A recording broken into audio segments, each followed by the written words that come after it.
The daughter I love so much called to ask about me.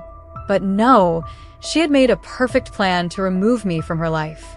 What she didn't expect was that I had heard everything. I was still sitting there, scraping the last of Ellen's meatloaf off my plate. It never tasted quite right without her touch. Too dry, too quiet. The phone rang, and I smiled before I could stop myself. Caitlin. Dad, how are you holding up? Her voice, warm, familiar, wrapped around me like an old blanket. I sank into Ellen's recliner. The leather was soft and worn smooth from years of her reading the same book twice, just to feel less alone. Oh, you know me, sweetheart. Just finished dinner. About to catch the news. I didn't tell her it was 3-day-old leftovers. I didn't say I'd spent most of the night staring at Ellen's photo on the mantel, tracing her smile with my eyes like it might lead me back to her. Are you eating enough? You know you can order groceries online now, right? I showed you the app. I'm eating plenty. I cut in gently, then paused. Though I had a bit of a scare yesterday. Forgot to turn off the burner on the coffee pot. Good thing I smelled it from the living room. There was silence on the line. I pictured her frown. Ellen's frown, really. That little crease between her eyebrows she'd passed down like a warning sign. Dad, maybe we should talk about getting someone to check in on you more regularly. Jeremy thinks I've been Caitlin. Really? How's the business trip? Still in Phoenix? Yes, she said quickly. Conference ends tomorrow. Jeremy's been handling most of the client stuff. I've just been sitting through slide after slide about digital marketing. She gave a small laugh. It sounded hollow. We have dinner with some investors tonight, she added. I should probably get going. Of course. I love you. Love you too, Dad. Take care of yourself, okay? Click. Then a rustling. The kind of sound you hear when someone thinks the call is over. I reached to hang up. And that's when I heard it. Jeremy, you see how he's deteriorating? Caitlin. Her voice, so different now. Cold. Clinical. He forgot to turn off the stove. What if he burns the house down? I froze. It's time for a nursing home, Jeremy said, like it was just another line item on a spreadsheet. He's a burden and you know it. Your dad's a good man, but he can't live alone anymore. He's sitting on a gold mine, Caitlin replied. Almost $1 million easy. With Denver's market, we could get 900,000, maybe more. Exactly, Jeremy said. We sell the house, get him into something decent, not too pricey, and finally buy that place in Boulder. The one with the mountain view. Then she laughed. God help me, my daughter laughed. Jeremy, you should have seen him tonight, she said. So grateful just to hear from me. He has no idea. We need to strike while he still trusts us. The phone slipped from my hand and hit the floor. The hardwood shook beneath it, wood Ellen and I installed with our own hands, one plank at a time. Each board carried a memory. Each nail, a promise. I sat there in silence. Ellen's photo stared back at me. Her eyes said nothing and everything all at once. Was she warning me? Mourning with me? Or just bearing witness? The grandfather clock ticked in the hallway. Her anniversary gift to me, 15 years ago. Outside, the crickets sang in her garden. The one I still tended. The one she'd asked me to keep alive. Something in me turned cold. Heavy. They thought I was a burden. Confused. Helpless.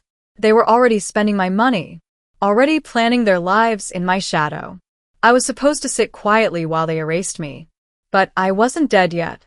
And I wasn't nearly as confused as they believed. I don't know how long I sat there. In the dark, Ellen's face glowing faintly from the silver frame. The house felt different now. Like the walls themselves had overheard the betrayal and were holding their breath. When I finally stood to turn on the lamp, my legs trembled. The warm light spilled across the living room. The sofa Caitlin used to curl up on to do homework, the coffee table I'd built in the garage while she played at my feet. I walked to the kitchen. Opened the drawer with the old papers. My fingers found the folder by instinct. Receipts. Records. Evidence of a life built for someone else. University of Colorado. 4 years of tuition. $48,000. I remembered the concrete dust in my hair Ellen rubbing my shoulders while I paid bills at this very table. Roy, you're working yourself to death, she'd whispered. She deserves better than we had, I'd said. Ellen had kissed my head. Just don't give her so much, she forgets to be grateful. I should have listened. The wedding. $32,000 for one day.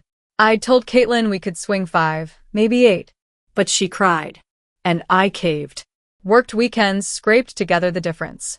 Daddy, you're the best father in the world, she'd whispered during our dance. I'll never forget this. But she had. She forgot who co-signed her first car loan. Forgot who pulled strings to land her a job when she couldn't find work for 8 months. Forgot who kept her warm and fed when she and Jeremy moved in, just until things got better. I never charged rent, paid the bills, covered the groceries. Jeremy would pat my shoulder. You're the most generous man in Colorado. Caitlin would hug me. We'll pay you back, Dad. They never did. They had good jobs now. Better than I ever did. But no talk of moving out. No talk of paying back a single dime. That steakhouse dinner last month? $200 for their anniversary. The BMW transmission? $3,000. Wiped out my emergency fund.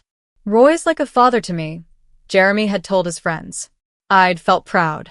I shouldn't have. Upstairs, everything was still just as she left it. Her glasses. Her jewelry box.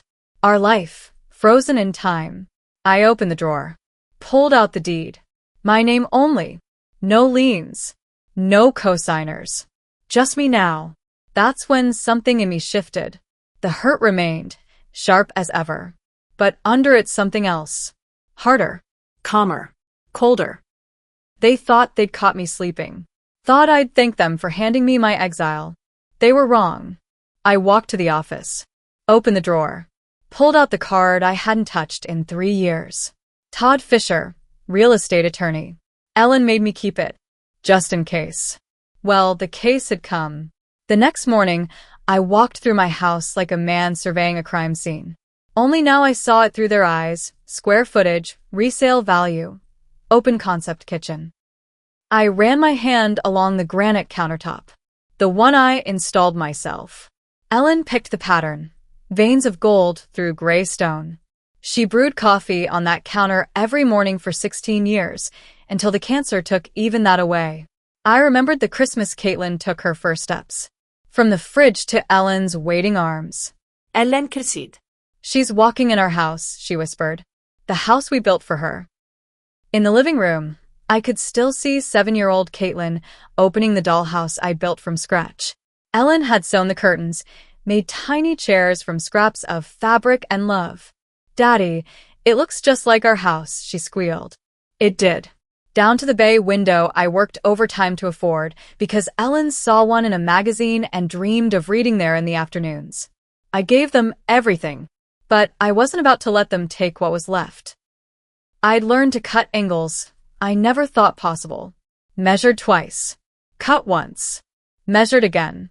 My back ached for days after finishing those walk-in closets. Ellen had looked at the markings on the wall, worry etched across her face. Roy, we can't afford this. You want it, I told her. You'll have it. I'll make it work.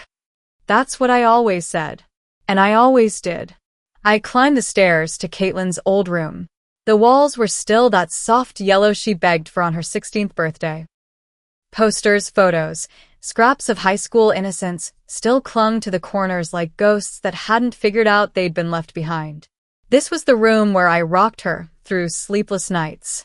Where Ellen and I tag-teamed algebra equations at the little white desk I built to fit snug under the window.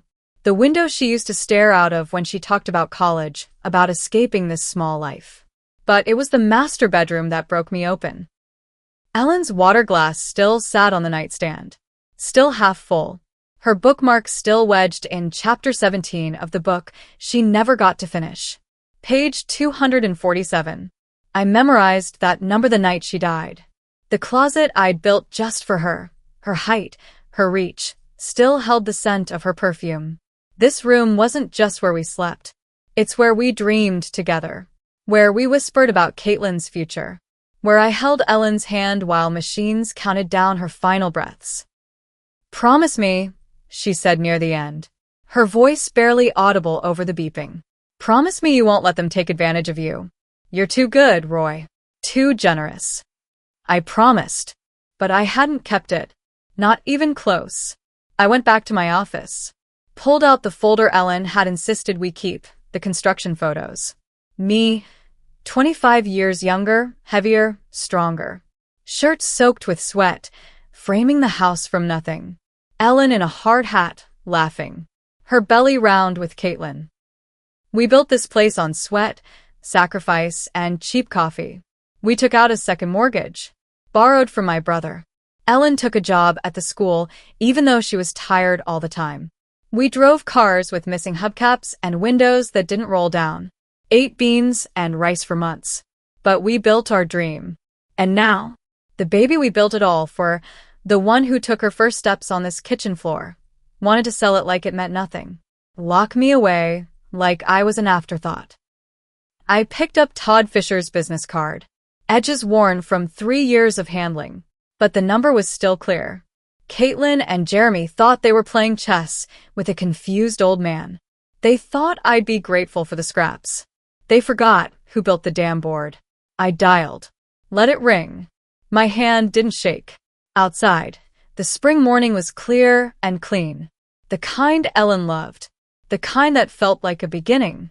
Fisher and Associates was in a plain brick building on Colfax. Nothing fancy. The kind of place that served people like me, not corporations. I wore my best suit. The one Ellen picked out for her funeral. Got there early. Signed my name with a hand that felt steadier than it had in months. Todd Fisher was younger than I expected. 55, maybe. Gray at the temples. Calm eyes. The kind of face that had heard 1,000 horror stories and still had faith in decency. "Mr. Hayes, good to see you again." He poured me a cup of coffee and offered condolences. I nodded. "I need to talk to you about my daughter. And her husband." I told him everything. Every word I overheard. Their plans to sell my house. Ship me off to some resort with medical staff. Their calculations. Their greed. Todd's face stayed calm, but I saw the way he shook his head when I mentioned Boulder and the Mountain View house. "Sadly, this isn't rare," he said. "Happens more than you think. Especially when there's money involved. But they can't actually do anything, right? Legally?" Todd folded his hands. "Is the title in your name only? It transferred to me after Ellen passed. Then no, they can't touch it. Not without your permission. Not legally. The house is yours. Period." The relief came fast. But it wasn't sweet. It was sharp. Clean. "So," I said, "if I wanted to sell it myself?" "You could list it today," he said. "Completely your decision." Todd paused, pen hovering over his notes. "May I ask why you're considering it?" I thought of Caitlin's laughter. Jeremy's smug tone. 25 years reduced to a spreadsheet. They think I'm confused. Think they can manage me like a liability. I gripped the coffee cup tight. Maybe it's time I reminded them who I really am. Todd studied me. "If you're serious, I can have everything ready within 24 hours. There's a strong market right now. Cash buyers. We could close in less than a week." He leaned in. "But once it's sold, there's no going back." I met his eyes. "I built that house with my hands. Every nail, every board. I know exactly what I'm doing." We talked numbers. Buyer networks. Title transfers. Everything. Consultation fee was $200. I paid in cash. As I walked back to my truck, the spring air felt different. Brighter. Sharper. I felt more alive than I had in years. Then my phone buzzed. Caitlin. I let it ring. Let her wonder why her sweet, grateful old dad wasn't answering like he always did. Let her stew. I climbed into the truck, Todd's business card tucked in my wallet like a loaded gun. And a plan forming, slow and quiet. Like concrete setting. I'd built this life once before. I could tear it down. Build something new. When I pulled into my driveway, I felt something I hadn't in a long time. Power. The phone buzzed again. Through the kitchen window, I could see it lighting up the counter. Caitlin's name glowing like a warning. I poured myself a glass of water. Let it ring. On the sixth ring, I picked up. Dad. There you are. Her voice practically glittered with false concern. I was getting worried. Sorry, sweetheart. I was out running errands. How's Phoenix? Oh, you know, she said lightly. But listen, we have some exciting news. She paused. Dramatic. Practiced. We're planning a little vacation for you. My grip tightened on the phone. You deserve a break. Time to rest. Relax. There's this beautiful place we found, like a resort, but with medical staff. Just in case. A resort with medical staff. My jaw clenched. That's very thoughtful, I said softly. You didn't have to do that. Nonsense, she chirped. Your family. I heard Jeremy in the background. We've already made the arrangements. When were you thinking? I asked, though I already knew. We'll be back next Friday, she said. You should be packed by then. Just the essentials. The essentials. Not Ellen's photo albums. Not the furniture I'd built. Not the life we'd carved out of sweat and stubbornness. Just a suitcase for the dying man. Well, I said, walking to the bay window Ellen had loved. I have a surprise for you too, Caitlin. Her tone lifted, excited. Oh, what kind? It's something I've been working on since our last conversation. I stared out at the garden Ellen planted. I think you'll be very surprised. You're so sweet, Dad.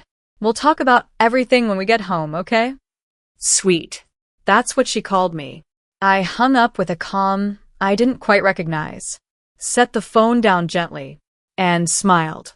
She thought she was in control. She was wrong that I walked into my office and opened the laptop. The screen lit up like a doorway I'd never dared to open. My fingers hovered over the keyboard. Then I typed, Real estate agents, Denver. Search results filled the screen like ammunition. I was finally ready to fire. 25 years as a construction engineer had trained me to be careful, precise. No impulse. Always measure, always double-check. Tonight, I'd use that same discipline for war. I clicked through profiles the way I used to compare steel suppliers. Analyzing, filtering, eliminating. Cherry Hills, University Hills, Highlands Ranch, neighborhoods where houses didn't sit for long. Caitlin and Jeremy already had this money spent in their minds.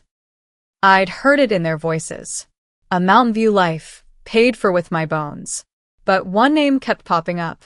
Brian Connor, 43, sharp resume, specialized in quick-turn sales. Average closing? 18 days. Testimonial after testimonial told the same story. Fast. Smooth. No complications. Brian sold our house in 6 days. Cash buyer within 48 hours. Professional. Relentless. Delivered. I stared at the number under his profile. This was the moment. No going back. No more pretending to be the sweet, quiet old man waiting for instructions. Ellen's photo on my desk seemed to look right through me. Roy, are you sure about this? Yes, sweetheart. For once, I was sure. I dialed the number. Brian Connor. Connor Real Estate. How can I help you? My name is Roy Hayes, I said. I'm interested in selling my house. Quickly. How fast can that happen? Well, Mr. Hayes, he said, voice calm and clear. Depends on the property. But with the right fit? I've closed in 10 days with cash buyers. 10 days. My heart punched against my ribs. That fast. Absolutely. Denver's market's on fire right now, especially for well-kept homes in good neighborhoods. Can you tell me a little about yours? I looked around the kitchen. For the first time, not as a homeowner but as a seller. Built in '99. Cherry Creek. 2-story. 3,400 square feet. 3-bed, 2.5 bath. Everything's in excellent shape. Maintained it myself. There was a pause. That's exactly what several of my investors are looking for. Original owner, good bones. Would you be open to a property assessment? How soon could you come by? I can be there this afternoon. 3 o'clock. I glanced at the clock. 12:15. 3 works. I'll give you the address. When I hung up, the silence fell like a curtain. 3 hours. In 3 hours, a stranger would walk through the house Ellen and I built. He'd walk through our memories, price tag them one by one. I spent the next 2 hours cleaning. Not just tidying, preparing. I wiped the window ledges Ellen loved. Straightened pillows. Dusted picture frames. Not for show. Not for pride. This wasn't staging. It was ritual. I wasn't prepping for a guest. I was preparing for an execution. At exactly 3, the doorbell rang. I smoothed my shirt. Took one last breath. Ellen's lavender sachets still clung to the hallway air. My hand closed around the doorknob I'd installed 15 years ago. I opened the door. Brian Connor looked just like his photo. Sharp, confident, but not slick. Early 40s, pressed blazer, leather portfolio tucked under one arm. Mr. Hayes? His eyes scanned the entryway and widened. Wow. He stepped inside, taking it all in. The crown molding. The custom hardwood floors Ellen and I had chosen. The way the light filtered through the bay window I'd built with my own hands. This is exactly what I was hoping for. His admiration wasn't flattery. It was honest. Professional.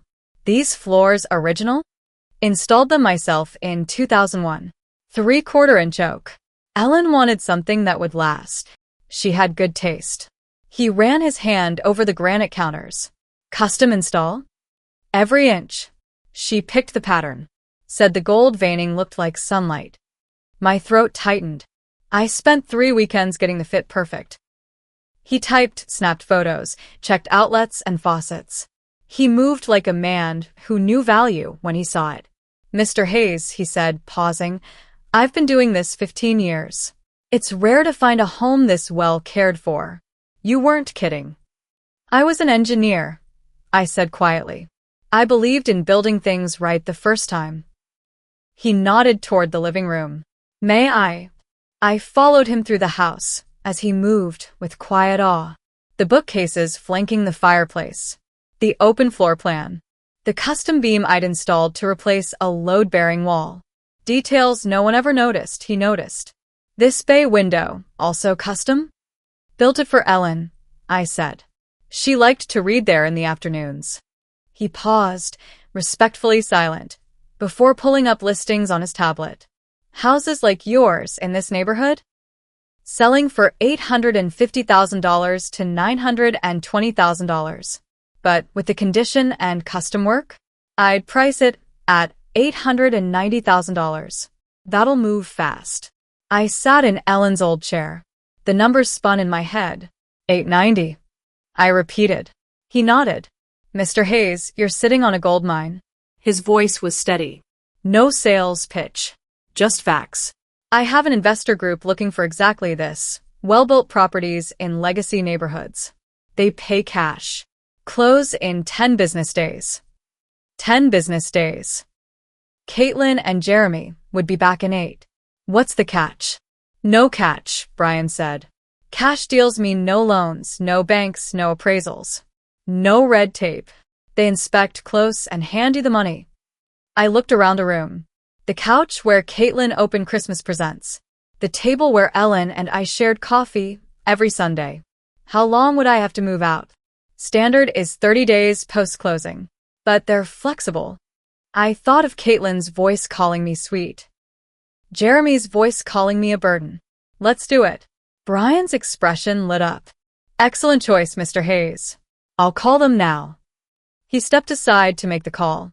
I listened as he described the house like he'd stumbled onto buried treasure. Original owner. Custom work. Cherry Creek. Immaculate. He hung up with a grin. They're in. I'll have contracts ready by 9 a.m. The sun was slipping through Ellen's window, casting gold across the walls. 25 years of life, of effort, of sacrifice, now for sale. But I didn't feel grief. I felt something I hadn't felt in years. Control. 9 a.m. sounds perfect, I said.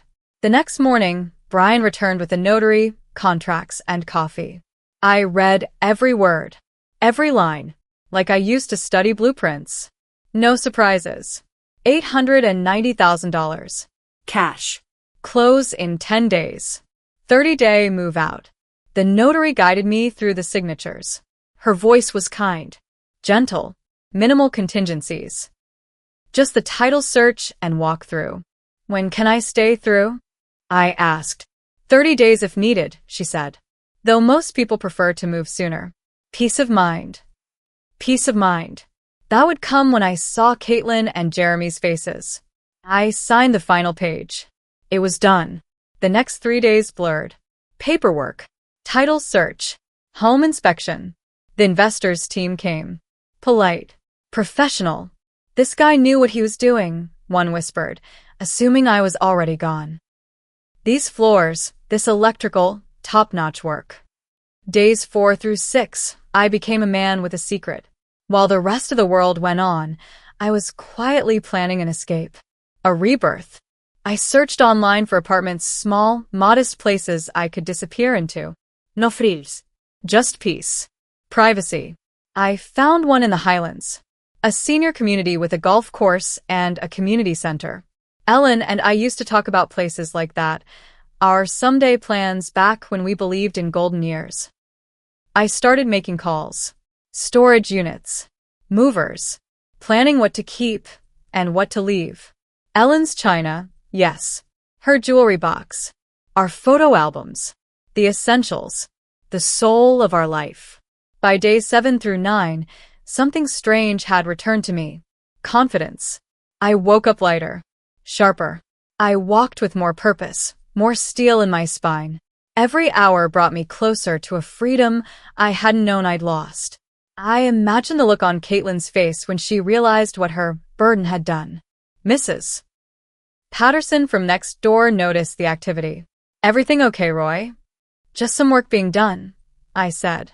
It was half a lie, but the truth would spread too fast. And I wasn't ready for the neighborhood to start mourning me yet. On the 8th day, Brian called. Everything's on track, Mr. Hayes. Closing is tomorrow. Inspection was flawless. Wire transfer will clear same day. You'll have immediate access. That night, I packed a single suitcase. Not because I had to, but because I needed to be ready. Ready for whatever came next. I looked at Ellen's photo on the dresser.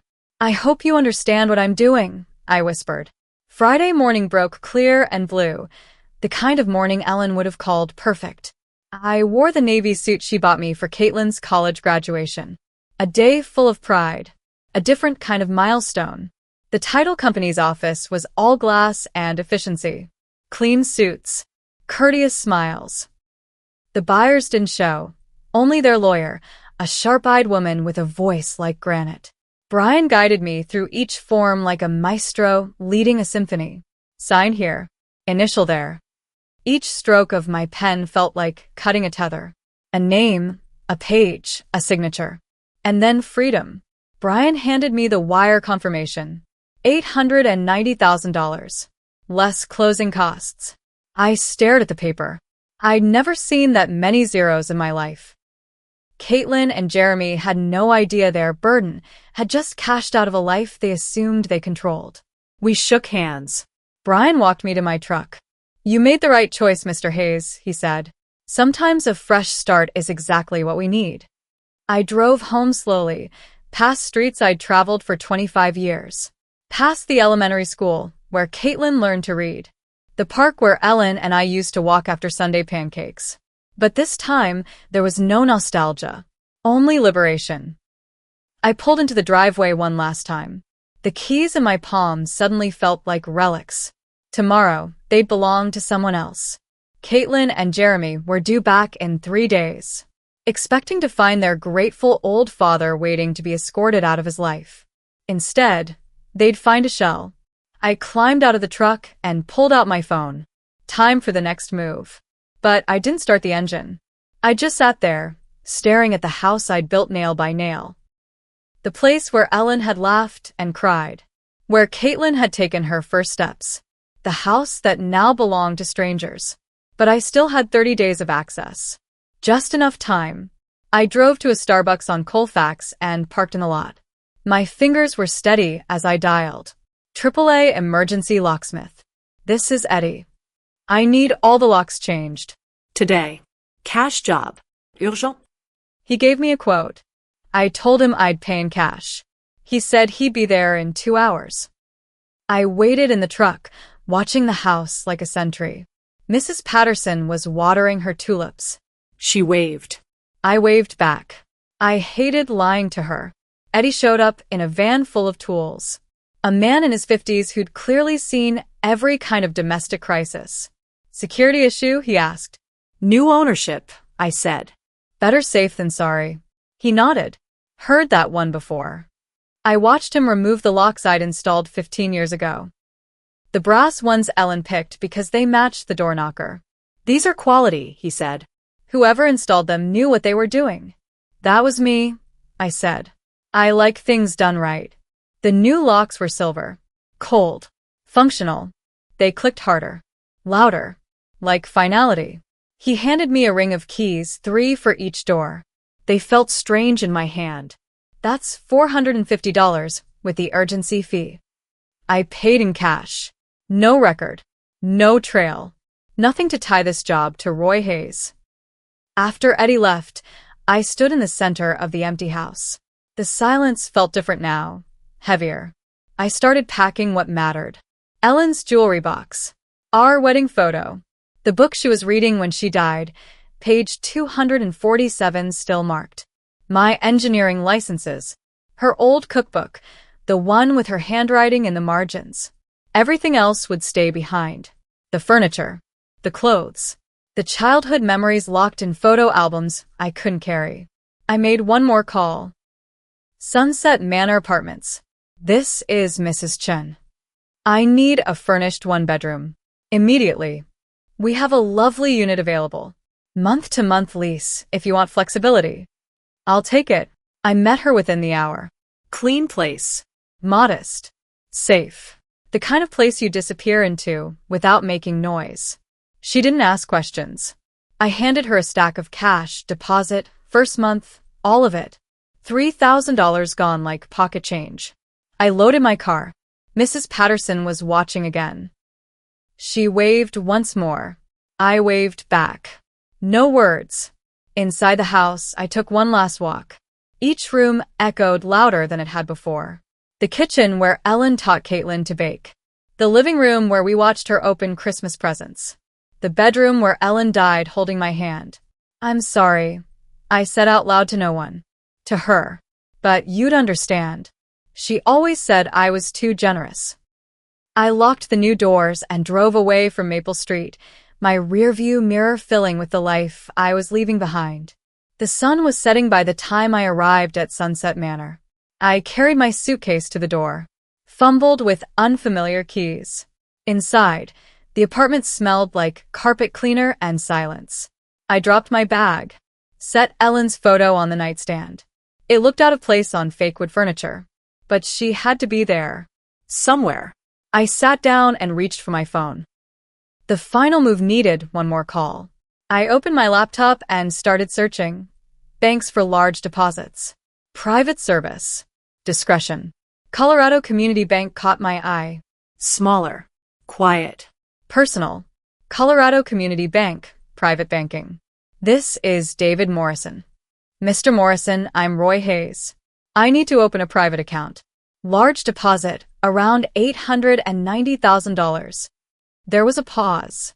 We'd be delighted to assist, Mr. Hayes. Is Monday at 9 a.m. convenient? Perfect. The weekend stretched before me, unfamiliar and empty. I'd never lived anywhere but the home Ellen and I built. This new place felt like exile, but it was my exile, not theirs. Saturday morning, I unpacked slowly. Ellen's jewelry box on the dresser. Our wedding photo beside the bed. My plaques, my papers. Proof that I'd built something in this life. I went grocery shopping. Bought food for one. Easy meals. The kind Ellen would have rolled her eyes at. The young man at checkout smiled. New around here? Just moved in, I said. Starting fresh. Sunday, I found a coffee shop a few blocks away. Brews and views. Cozy. Local. The kind of place where no one knew your story. The barista smiled. Purple hair. Sharp eyes. You're new, she said. Retired engineer. I replied. Looking for a quiet life.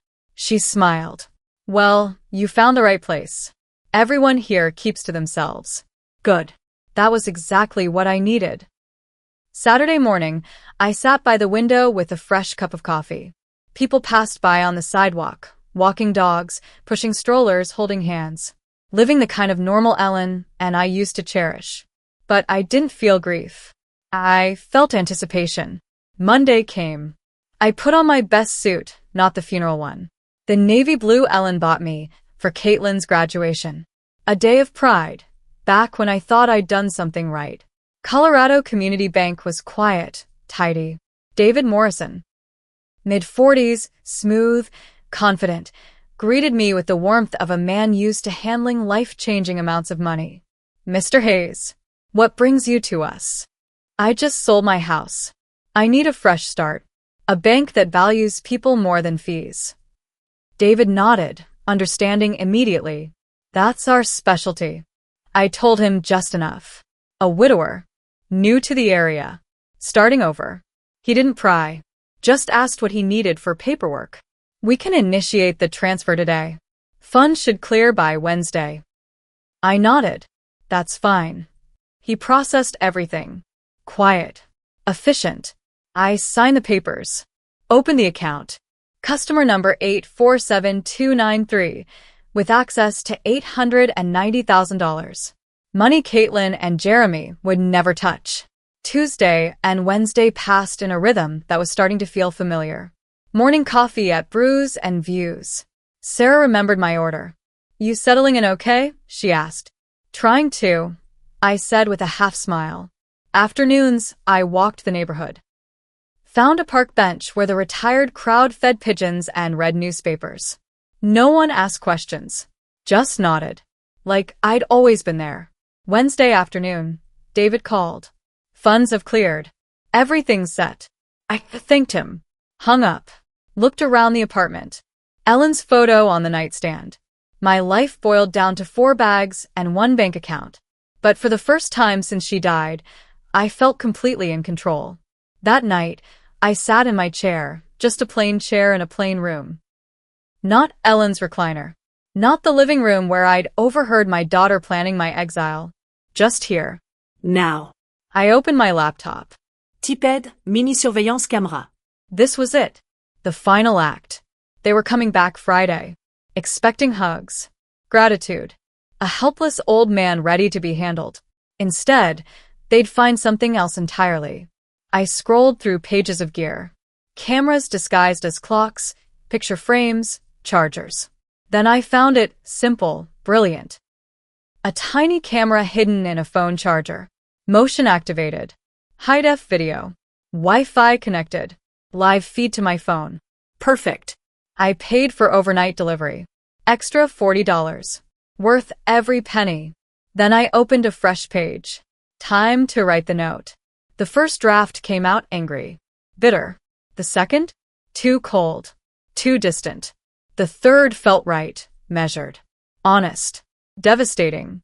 Written in the same careful handwriting Ellen used to compliment.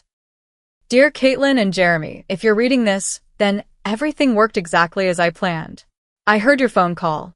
I heard you call me a burden. I heard you planning to sell my home. The home I built. The life I gave you. That house has been sold. $890,000. Cash. The money is mine. And it's staying that way. I've moved on. To a place where I'm appreciated, not tolerated. Don't worry about me. Worry about where you live next. Your things are at Denver Moving and Storage on Colfax. You have 30 days to claim them before storage fees begin. I gave you everything for 42 years. You repaid me by trying to lock me away like old furniture. I hope the lesson was worth the cost. Love, Dad. Thursday morning, FedEx dropped off the box. I unpacked the camera, tested it in my kitchen. Video was crystal clear. Audio shop. It could pick up whispers from across the room.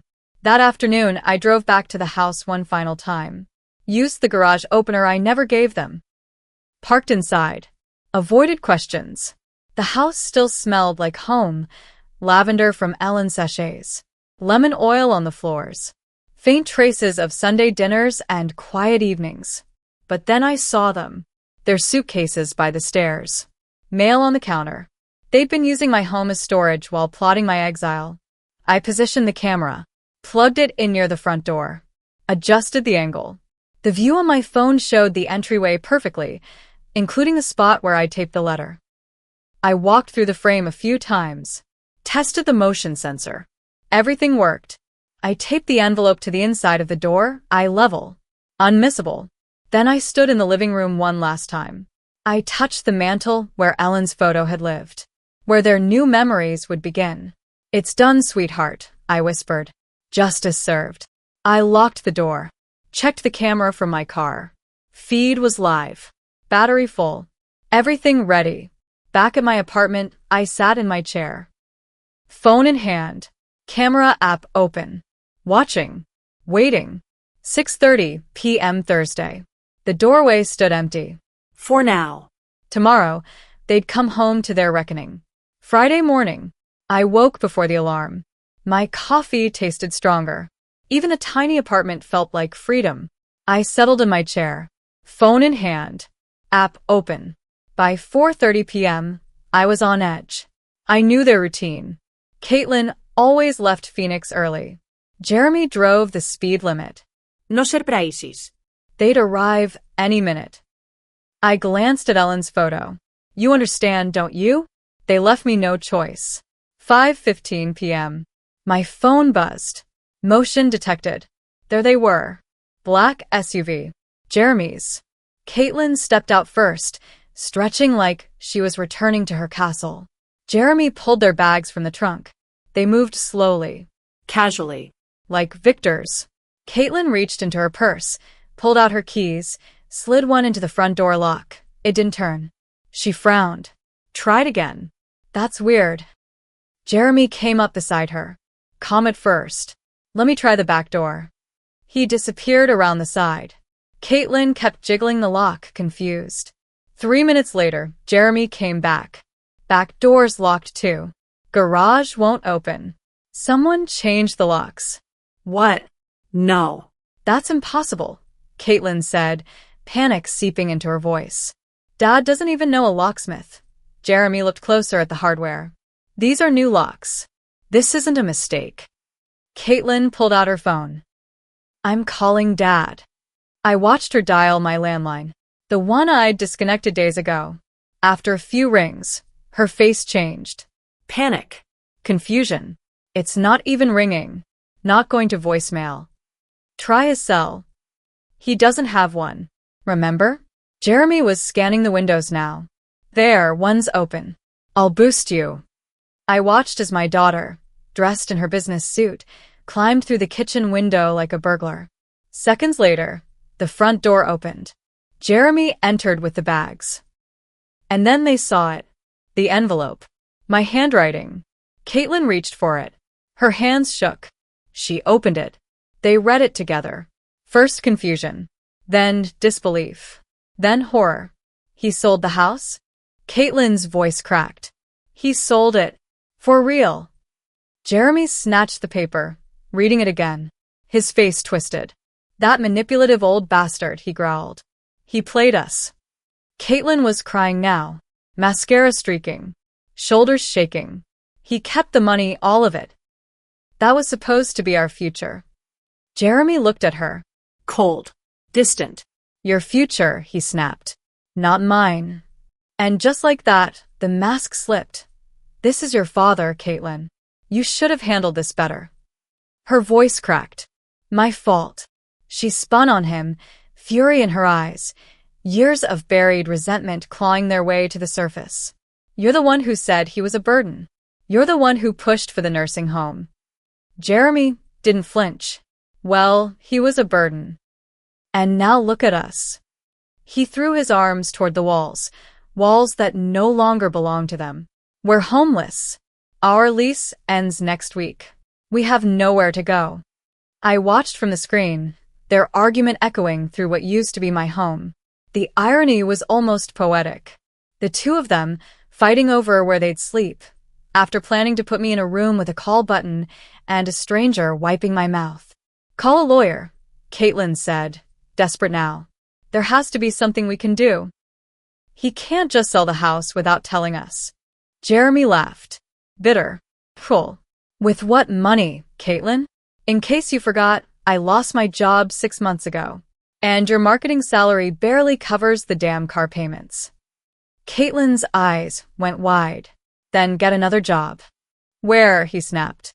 "You think firms are lining up to hire a guy who got fired for questionable transactions?" There it was. The truth. Finally dragged into daylight. I watched my daughter's face collapse. Not just because of the house or the money, but because the man she'd chosen to build her life with had nothing left to build with. No house. No job. No inheritance. Just a future full of used to be. "How could you be so cruel?" she whispered. Jeremy turned to her, his face hard now. "The same way you were, when you called your father a burden, when you planned to warehouse him." The word hung there. Warehouse. That's what they called it. And they thought I'd never hear it. Jeremy dropped into the armchair I'd once prepared for Ellen. Caitlin sank into the sofa, hiding her face in her hands. My sofa. My chair. My home. For one more day. Then it would all be gone. They sat in silence, staring at the note, at the space where my photo used to rest. Jeremy looked like a man who'd just realized the king had outplayed him. I turned off the feed. I'd seen enough. I walked into my small kitchen, opened the cabinet, pulled out the bottle of Ellen's favorite wine, the one we'd been saving. A 2018 Bordeaux. We were waiting for a special occasion, one that never came. Until now. I poured a glass, held it up to her photo. "To you, my love. Justice served." The wine was dry, smooth. It tasted like peace.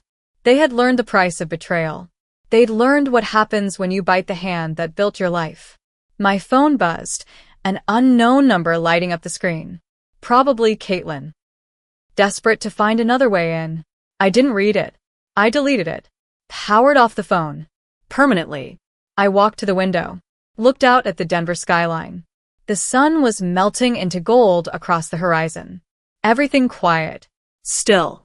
Somewhere out there they were scrambling, searching, realizing they had nothing left but each other, and maybe not even that. They thought I was their burden, but I had become their reckoning. And for the first time in 2 long years since Ellen died, I felt whole. Free. Not someone's father. Not someone's problem. Just a man again. A man with choices. With dignity. With a future of his own making. Roy Hayes had walked out of the cage they tried to put him in. And he was never going back.